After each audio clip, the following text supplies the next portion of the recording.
Bahujan Samaj party की नई पीढ़ी के तौर पर पार्टी में अहम पदों पर बिठाए गए मायावती के भतीजे आकाश आनंद महज 5 महीने ही नेशनल कोऑर्डिनेटर रह पाए।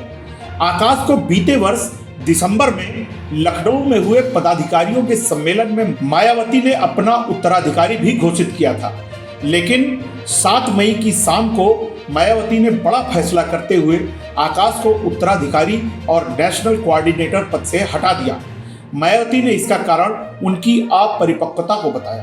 दरअसल इसकी नींव तब पड़ गई थी जब लोकसभा चुनाव आने पर आकाश आनंद ने बसपा की जनसभाओं की शुरुआत नगीना से की। जानकारों की माने तो इस जनसभा में उन्होंने आजाद समाज पार्टी के अध्यक्ष एवं नगीना के प्रत्याशी चंद्रशेखर आजाद उर्फ रावण पर सीधा हमला बोला, जो बसपा नेतृत्व को रास नहीं आया।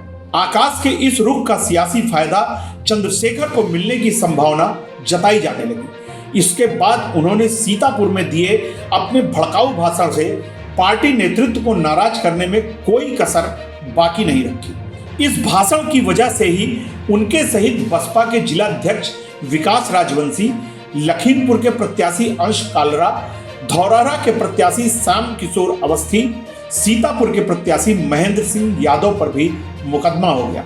असल में आकाश आनंद अपने जिन आक्रामक तेवरों की वजह से लोकप्रिय हो रहे थे, वही उनको भारी पड़ गया।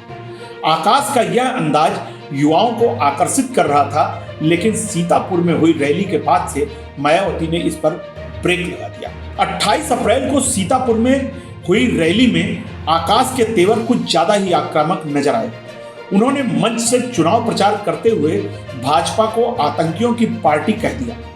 इसके साथ ही उन्होंने सत्ताधारी पार्टी से सवाल पूछने और काम न होने पर चप्पल, जूता और लाठी तैयार रखने जैसी टिप्पणी भी कर डाली। चुनाव आयोग को भी नहीं बख्शा।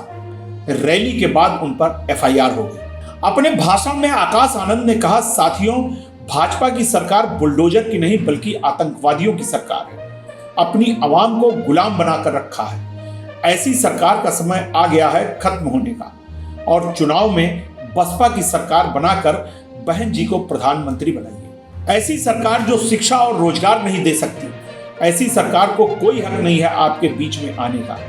अगर ऐसे लोग आपके पास आए तो जूता निकालकर रेडी कर दीजिएगा, वोट की जगह जूता मारिएगा। आगे उन्होंने चुनाव आयोग को भी नहीं बख्शा और कहा, चुनाव आयोग को हमारी बात बुरी लग गई हो और अगर ऐसा लग रहा हो कि हमें तालिबान और आतंकी जैसे शब्द नहीं कहना चाहिए था, तो दरख्वास्त है कि यहाँ आकर गांव में बहन बेटियों की स्थिति देख लें। वो खुद समझ जाएंगे जो हमने कहा वह सत्य है। प्रधानमंत्री जी ने रोजगार पर बात करते हुए कहा था, नौकरी नहीं है तो क्या हुआ, पकौड़ा तलो।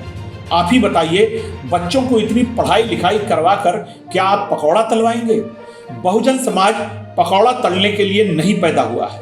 वह पढ़ लिखकर भारत के संविधान को आगे बढ़ाएगा। लंदन से एमबीए करके लौटे आकाश 2017 के विधानसभा और 2019 के लोकसभा चुनाव में बसपा की राजनीति में सक्रिय रहे। पिछले साल मायावती ने बड़े धूमधाम से आकाश की शादी की थी। उन्होंने 2018 में नेशनल कोऑर्डिनेटर की बड़ी जिम्मेदारी सौंपी गई। मायावती ने उत्तर प्रदेश के साथ ही मध्य प्रदेश, राजस्थान, छत्तीसगढ़ और तेलंगाना विधानसभा चुनाव का जिम्मा भी उनको सौंपा था। इस लोकसभा चुनाव से पहले मायावती ने आकाश को अपना उत्तराधिकारी भी घोषित किया था। अब चुनाव दर चुनाव जीत को तरसती बसपा में एक उम्मीद के रूप में उभर रहे आकाश आनंद के इस हश्र के बाद पार्टी किस स्थिति में पहुंचती है, यह तो समय बताएगा। लेकिन फिलहाल एक समय उत्तर प्रदेश पर राज करने वाली मायावती के लिए संकट और गहराता जा रहा है। Bureau report, apex news India.